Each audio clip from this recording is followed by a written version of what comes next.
नमस्कार साथियों, स्वागत है आप सभी का एक बार फिर से Kumar Gaurav current affair class notes में। और मैं मनमोहन सविता आप सभी का स्वागत करता हूं एक बार फिर से। तो चलिए स्टार्ट करते हैं आज के 12 दिसंबर 2023 के करंट अफेयर के क्लास नोट्स पर, जो आपके सभी कॉम्पिटेटिव एग्जाम की दृष्टि से काफ़ी ज़्यादा इंपॉर्टेंट रहने वाले हैं। तो पूरी वीडियो को अंत तक अवश्य देखना आप लोग।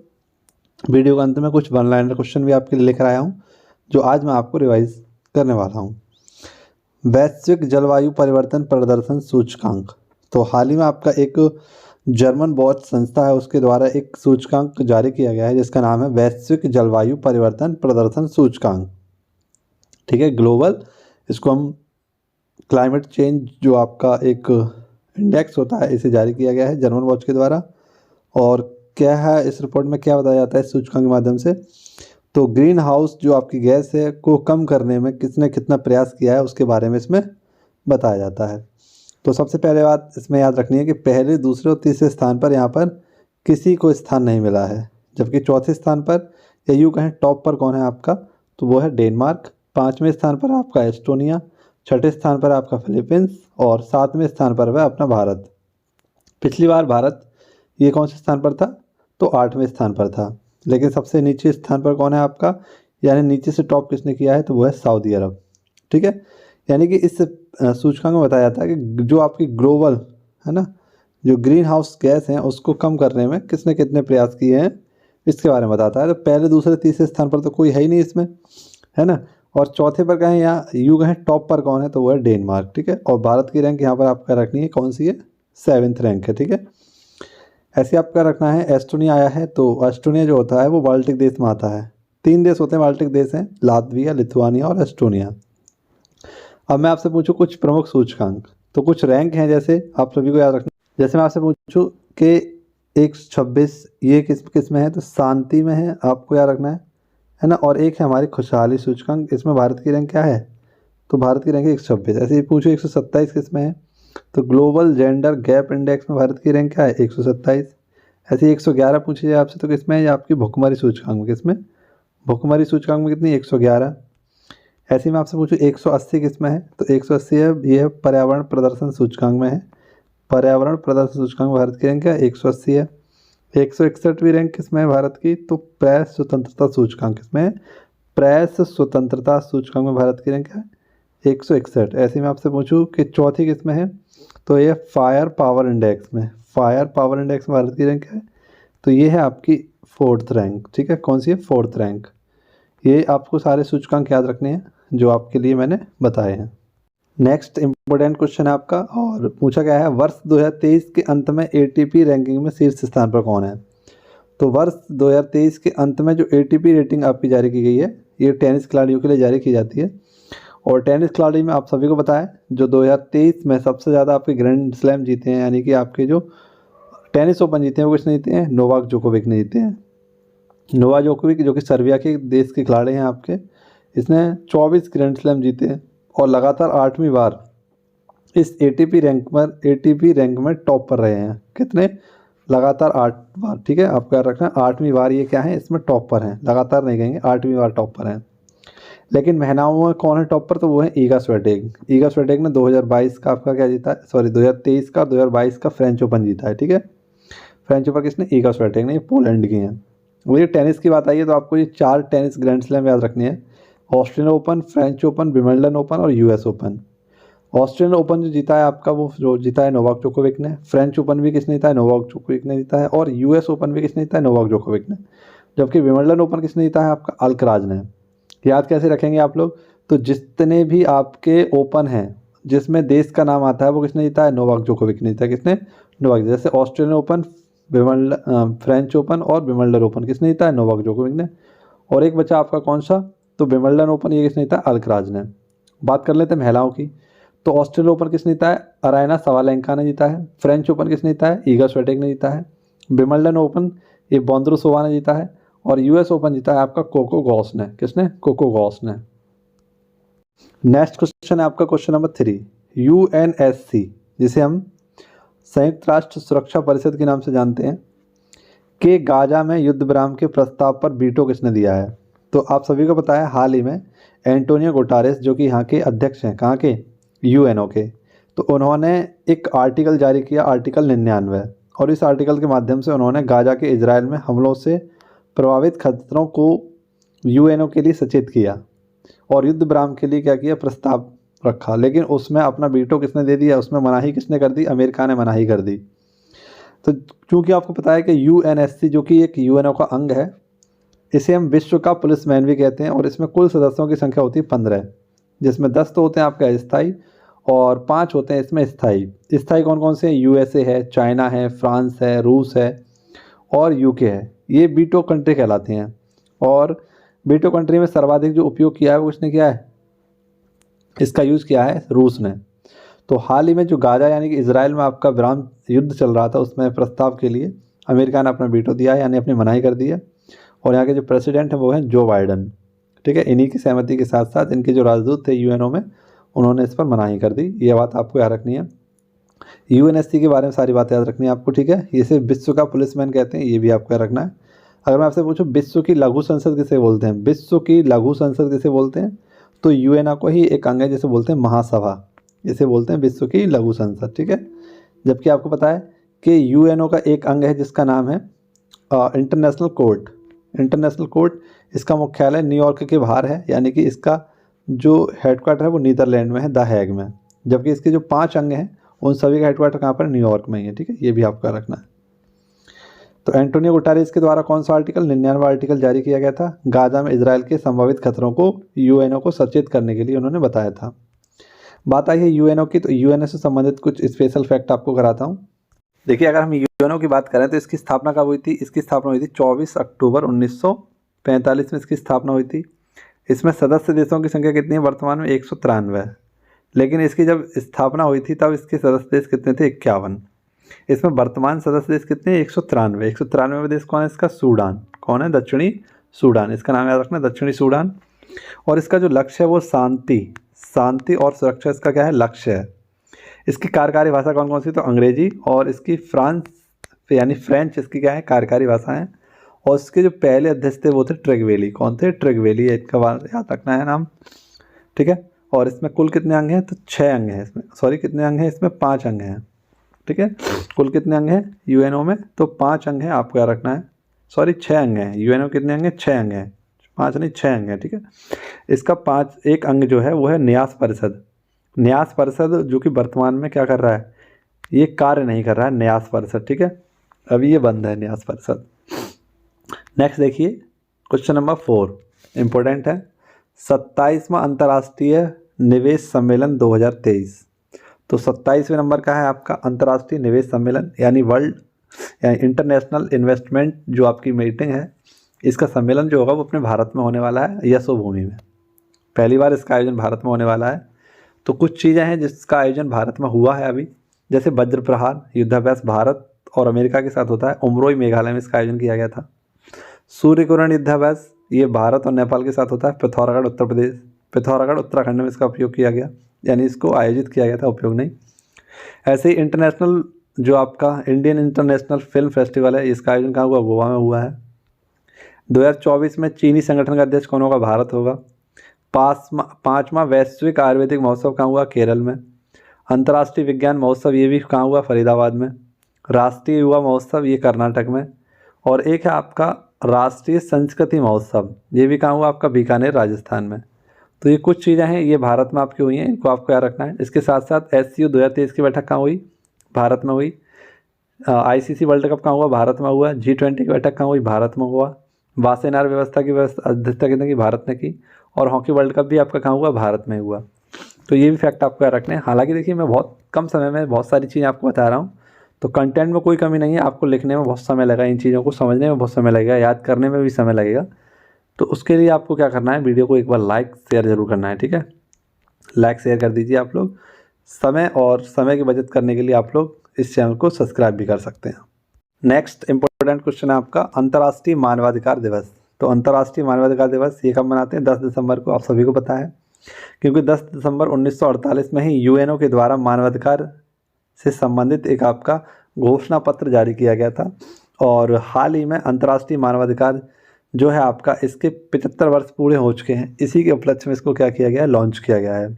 और इसकी थीम रखी गई है freedom, equality and justice for all. Freedom equality justice for all इसकी थीम रखी गई है 2023 की, ठीक है।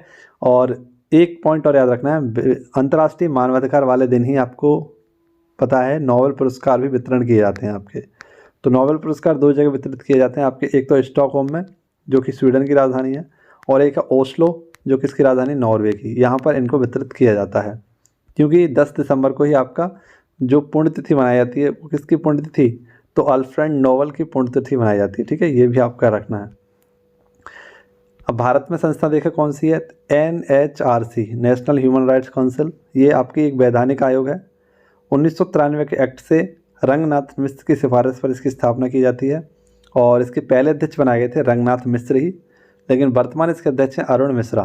कौन है, अरुण मिश्रा जी इसके वर्तमान में अध्यक्ष हैं। देखिए आपकी RO के लिए एक फैक्ट इंपॉर्टेंट है जिसमें आपको 12 जो आपकी राशियां हैं उनके बारे में याद रखना है। 12 राशियां कौन कौन सी हैं, मीन है, कुंभ है, मकर है, धनु है, वृश्चिक है, तुला है, कन्या है, सिंह है, कर्क है, मिथुन है, वृषभ है और मेष है। इनके बारे में आपसे पूछता है। अगली वीडियो में आपको इनके प्रतीक चिन्ह भी कराऊंगा कि किसका प्रतीक चिन्ह क्या होता है, तो वहीं से आपके क्वेश्चन बनता है, पूछता है निम्न में से कौन सी आपकी राशि नहीं है। और साथियों दिवस की बात आई है तो सारे दिवस अब हम देखेंगे कौन कौन से दिवस हैं दिसंबर माह के जो आपके लिए इंपॉर्टेंट रहेंगे। कल की क्लास में मैंने आपको एक इंपॉर्टेंट डे कराया था जिसका नाम था अंतर्राष्ट्रीय नागरिक उड्डयन दिवस। तो अंतर्राष्ट्रीय नागरिक उड्डयन दिवस कब मनाते हैं, आपका 7 दिसंबर को। 7 दिसंबर को ही आपका सशस्त्र सेना झंडा दिवस मनाया जाता है ना।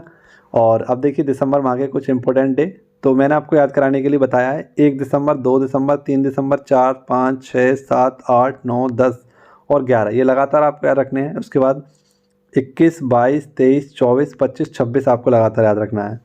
तो देखते हैं, एक बार कोशिश करते हैं, आप लोग भी कोशिश करिए, एक बार डेट लिखिए और एक बार अपनी कॉपी में इनको बिना देखे लिखने की कोशिश करिए।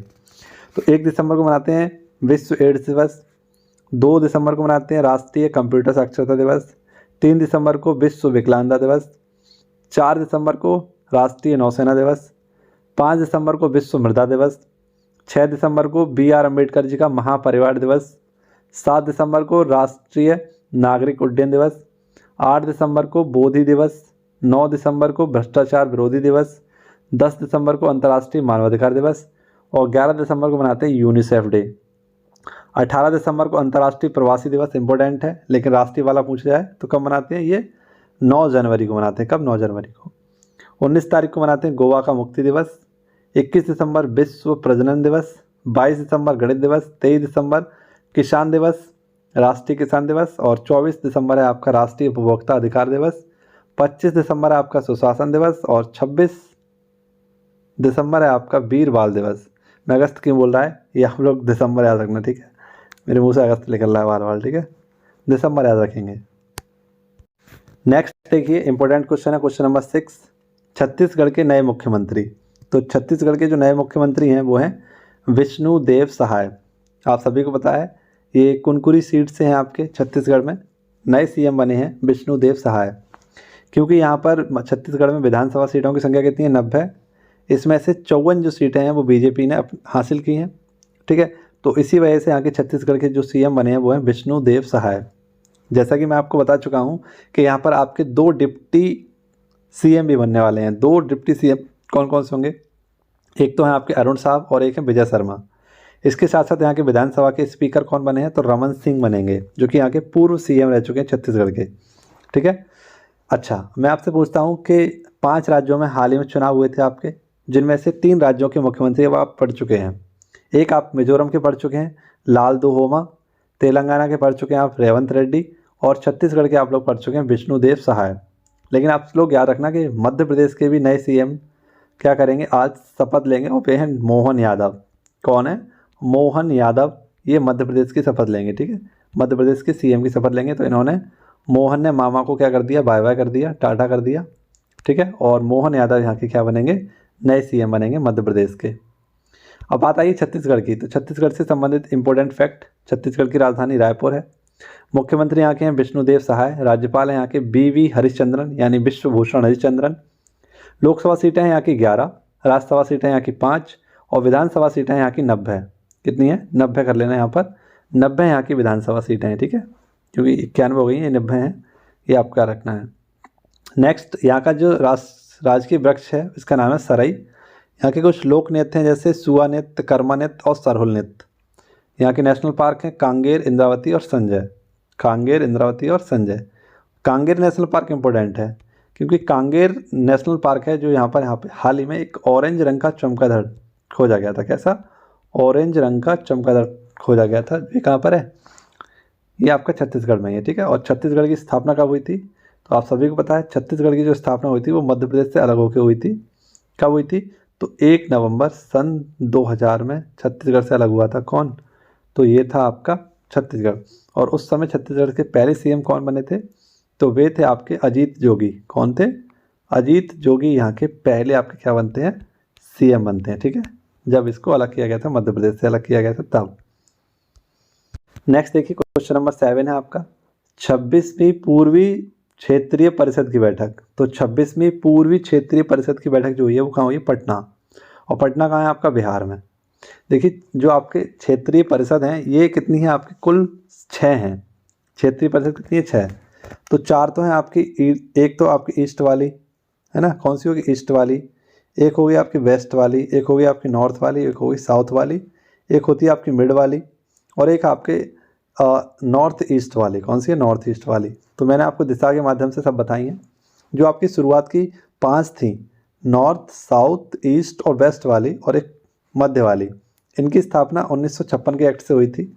इनका हेडक्वार्टर देख लीजिए कहाँ पर है। ये नॉर्थ वाले का नई दिल्ली में है, ईस्ट वाले का कोलकाता में है, साउथ वाले का चेन्नई में है, और वेस्ट वाले का है आपका मुंबई में, मिड वाले का था प्रयागराज उत्तर प्रदेश में। लेकिन 1971 में एक आपकी नई क्षेत्रीय परिषद बनती है नॉर्थ ईस्ट की, इसका मुख्यालय शिलोंग में है। 1971 के एक्ट से स्थापित किया गया था। तो हाल ही में जो आपका पूर्वी वाली है इसकी जो बैठक हुई है वो हुई है आपकी पटना में। पटना किसकी राजधानी? बिहार की राजधानी है। सीएम यहाँ के नीतीश कुमार हैं, गवर्नर यहाँ के राजेंद्र आर्लेकर हैं। लोकसभा सीटें यहाँ की 40, राज्यसभा सीटें यहाँ की 16। और आप सभी को पता है बिहार में आपकी 3 बौद्ध संगति हुई थी। कितनी? 3 बौद्ध संगति, पहली, दूसरी और तीसरी। पहली हुई थी राजगिरी में, दूसरी हुई थी वैशाली में, और तीसरी हुई थी आपकी पाटलिपुत्र में। और जो आपके क्षेत्रीय परिषद होता है इसकी अध्यक्षता कौन करते हैं? तो वो करते हैं गृह मंत्री। कौन करते हैं? गृह मंत्री। नेक्स्ट देखिए इंपॉर्टेंट क्वेश्चन है आपका महालक्ष्मी योजना। तो महालक्ष्मी योजना ये तेलंगाना सरकार की है। और एक है राजीव गांधी आरोग्य श्री स्वास्थ्य योजना, ये भी किसकी है? तेलंगाना की है। दोनों ही योजनाओं को समझते हैं। जो महालक्ष्मी योजना है राज्य में ही बसों में महिलाओं को निःशुल्क यात्रा के लिए क्या किया गया है? इसे स्टार्ट किया गया है। और राजीव आरोग्य स्वास्थ्य श्री योजना ये आपकी क्या है? तो 10 लाख रुपए स्वास्थ्य बीमा योजना है आपकी।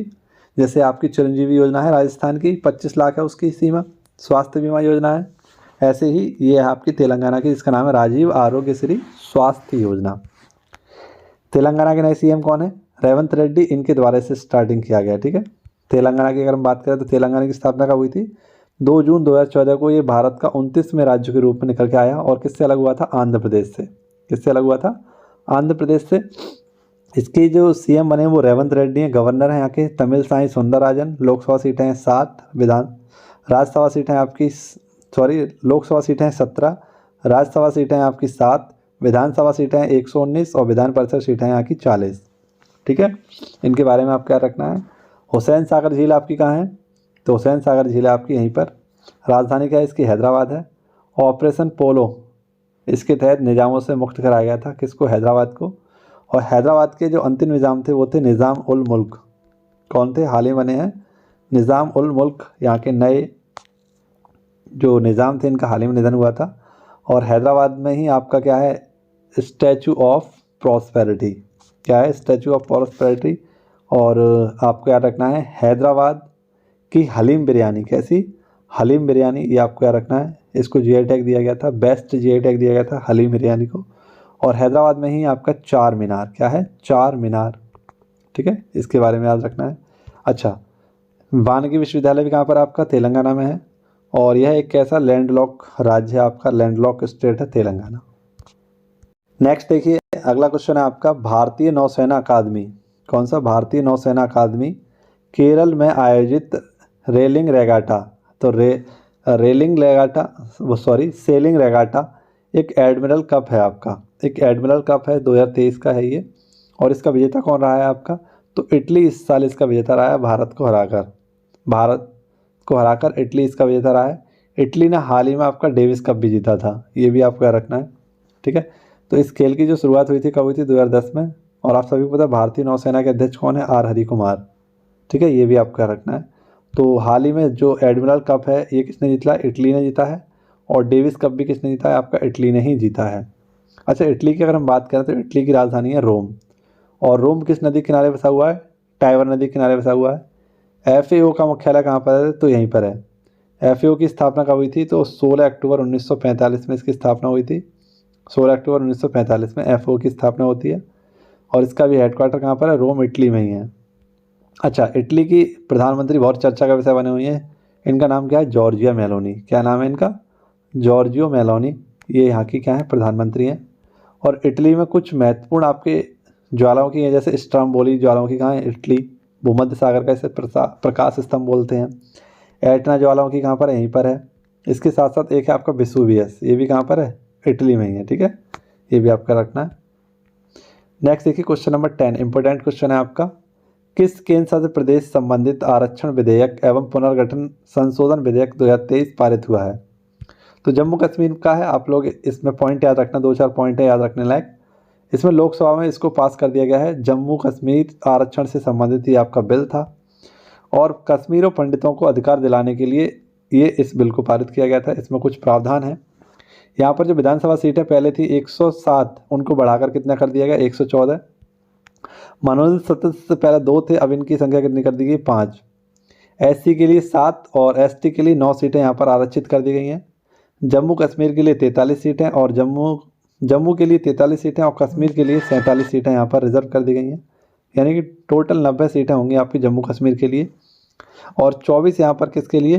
तो POK, पाक ऑक्यूपाइड कश्मीर के लिए रिजर्व कर दी गई हैं। तो टोटल कितनी होगी आपकी? 114, ठीक है। भविष्य में जब हमारा POK हो जाएगा, वैसे तो हमारा ही है, लेकिन भविष्य में जो पूर्णतः हमारा ही हो जाएगा तो उसके लिए 24 सीटें रिजर्व कर दी गई हैं अभी से अमित शाह जी के द्वारा। ये जो आपको मैंने छोटा सा मैप बनाने की कोशिश की है ना, ये क्या है? हमारा उत्तरी वाला भाग है। तो इस वाले हिस्से को हम बोलते हैं क्या? POK। और इस वाले हिस्से को हम क्या बोलते हैं? इसे बोलते हैं हम अक्साई चीन। इसमें है आपका LOC, ये है आपका LAC, ये है लाइन ऑफ कंट्रोल, ये है लाइन ऑफ एक्चुअल कंट्रोल, ठीक है। ये आपको याद रखना है, दोनों ही क्षेत्र। देखिए सर के द्वारा जो आपके ललन टॉप प्रश्न कराए गए थे उनको देख लीजिए, इनका रिवीजन कर लेते हैं हम लोग। एक जगह ही मैंने इनको लिख दिया है आप सभी के लिए, ठीक है। देखिए SBI के ब्रांड एम्बेसडर कौन है? महेंद्र सिंह धोनी। AI सुरक्षा पर पहला वैश्विक नेताओं का शिखर सम्मेलन कहाँ हुआ था? यूनाइटेड किंगडम में। FATF की ग्रे लिस्ट से किसको बाहर किया गया है? तो कैमोन, आइसलैंड, पनामा और जॉर्डन और अल्बानिया को अलग किया गया था। विश्व धरोहर दिवस कब मनाते हैं? 31 अक्टूबर को। अंडर 23 कुश्ती विश्व चैंपियनशिप में कौन सी महिला बनी है आपकी? तो Ritika Hooda. World steel association के अध्यक्ष कौन है? TV नरेंद्रन। जय भीम मुख्यमंत्री प्रतिभा योजना, ये नई दिल्ली में इसको पुनः से स्टार्ट किया गया है। फ्री कोचिंग आपकी एक योजना है जय भीम, और इसमें आपकी जो भी आप मेडिकल संबंधित तैयारी करना चाहते हैं तो उससे ये संबंधित है आपकी। 16वां भारतीय नगरीय परिवहन सम्मेलन, ये आपका नई दिल्ली में आयोजित किया गया। 8वीं बार बैलन डी ओवर किसने जीता है? आपका लियोनेल मेसी ने। सलीम उल हक का निधन हो गया, इनका संबंध बांग्लादेश से था, जलवायु क्रांतिकारी थे। विश्व की सबसे बड़ी ऊंची जो परमाणु सुविधा है ये बोलीविया लापाज में स्थापित होगी आपकी। नेक्स्ट, हुमेरा मुश्ताक का संबंध जम्मू कश्मीर से है। हाइड्रोजन उत्पादन करने वाले बैक्टीरिया की खोज कहाँ की गई? रत्नागिरी, महाराष्ट्र में। मेरा हांगचोवा उत्सव ये कहाँ का है? इम्फाल, मणिपुर में इसका आयोजित किया गया था। Wild life photographer of the year कौन है? तो विहान तल्या विकास। नेक्स्ट आपका सचिन तेंदुलकर की प्रतिमा का अनावरण। तो सचिन तेंदुलकर की प्रतिमा का अनावरण कहाँ किया गया था? वानखेड़े स्टेडियम, महाराष्ट्र में। भारतीयों को वीजा मुक्त प्रवेश की घोषणा किसने दी है? तो ये थाईलैंड ने और श्रीलंका ने दी है। वर्ल्ड वीगन डे ये आपका 1 नवंबर को मनाया जाएगा। सेकंड रोहिणी नैयर पुरस्कार दीनानाथ राजपूत को दिया गया है। नेक्स्ट है CM मत्स्य संपदा योजना, ये किसकी है? उत्तराखंड की है। ब्रिटिश अकेडमी बुक पुरस्कार किसको दिया गया? नंदिनी दास को। पहली AI सेफ्टी समिट कहाँ हुई है आपकी? ब्लेचले, UK में। ऑपरेशन बाइसन का संबंध लद्दाख से है। केरल ज्योति पुरस्कार TV पद्मनाभन को दिया गया। कॉलिंस ने वर्ड ऑफ द ईयर किसे बनाया? AI को। कॉलिंस ने किसको बनाया है? AI को। जबकि मैं आपको पूछूं कैम्ब्रिज ने किसको बनाया था? तो वह है आपका हॉलुसिनेट, उसको बनाया था। जबकि आपका हाल ही में मरियम बैरिस्टर के द्वारा किसको बनाया गया था, मरियम बैरिस्टर के द्वारा बनाया गया था आपका, मरियम बैरिस्टर के द्वारा बनाया गया आपका प्रमाणिक यानी ऑथेंटिक। जबकि ऑक्सफोर्ड के द्वारा किसे बनाया गया था, रिज, किसको बनाया गया था, रिज। नेक्स्ट है आपका जम्मू कश्मीर अंतर्राष्ट्रीय माफ करना आज़ादी का अमृत महोत्सव पुरस्कार किसे दिया गया, जम्मू कश्मीर को। पहली बार हेरिटेज ट्रेन का शुभारंभ एकता नगर से अहमदाबाद तक हुआ है। एडेलगिव हुरन इंडिया परोपकारी सूची में टॉपर कौन है, शिवनादर। और ICBM मिंटू मैन थर्ड, ये क्या है आपका, इंटरकॉन्टिनेंटल बैलिस्टिक मिसाइल है आपका, बैलिस्टिक मिसाइल, इसके किसने लॉन्च किया, आमिर खान है। WHO की दक्षिण पूर्वी एशियाई कार्यालय की प्रमुख क्षेत्रीय निदेशक कौन बनाई गई है, साइमा बजाज, जो कि आपकी शेख हसीना की पुत्री हैं, यानी बांग्लादेश की जो CM है वर्तमान में, उनकी बेटी हैं साइमा बजाज। WHO की दक्षिण पूर्वी एशियाई कार्यालय की क्षेत्रीय निदेशक इनको बनाया गया है। ठीक है, तो ये आपके कुछ वन लाइनर क्वेश्चन थे जो आपको याद रखने हैं। आई होप आपको वीडियो अच्छी लगी होगी। वीडियो जरा सी भी पसंद आई तो वीडियो को लाइक शेयर जरूर करें। चलिए मिलते हैं आप सभी से अगले वीडियो में, तब तक के लिए खुश रहें, मस्त रहें, व्यस्त रहें और पढ़ते रहें। जय हिंद, जय भारत, वंदे मातरम, भारत माता की जय।